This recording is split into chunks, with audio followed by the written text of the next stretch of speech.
नमस्कार मित्रांनो, जय हरी विठ्ठल. आज आपण संतश्रेष्ठ नामदेव महाराजांचा एक अतिशय लोकप्रिय आणि तत्वज्ञानाने परिपूर्ण अभंग समजून घेणार आहोत.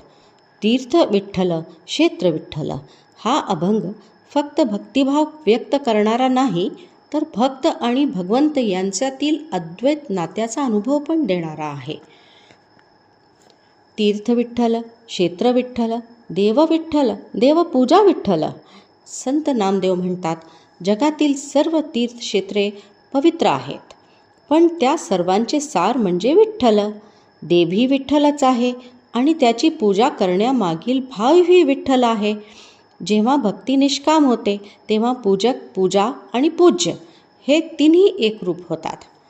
पुढे म्हणतात, माता विठ्ठल, पिता विठ्ठल, बंधू विठ्ठल, गोत्र विठ्ठल.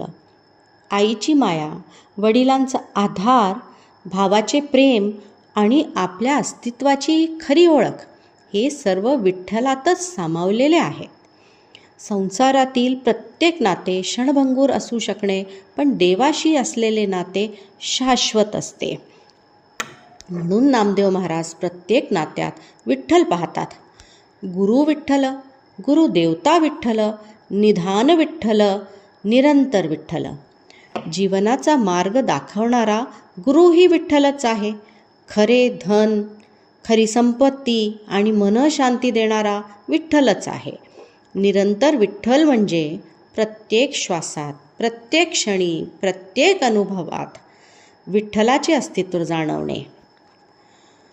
नामा म्हणे मज विठ्ठला, सापडला म्हणूनी कळी काळा पाड नाही.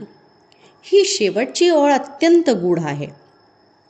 नामदेव महाराज म्हणतात, मला विठ्ठलाचा साक्षात्कार झाला आहे, त्यामुळे आता कळीयुगाची भीती नाही, जन्ममृत्यूची काळजी पण नाही. ज्याला ईश्वर प्राप्ती झाली त्याच्यासाठी भय, दुःख, अहंकार आणि मोह याचे अस्तित्व संपते.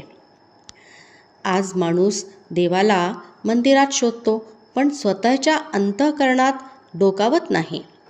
म्हणून नामदेव महाराज सांगतात, प्रत्येक माणसात देव पहा, प्रत्येक नात्याचा आदर करा. पूजा फक्त मंदिरात नव्हे तर आपल्या कर्मातही असू द्या.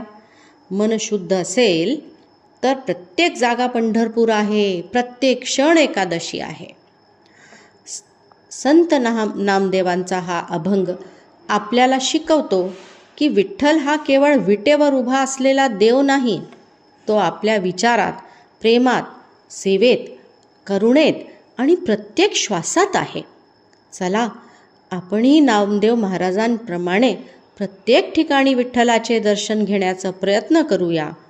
रामकृष्ण हरी, पांडुरंग हरी.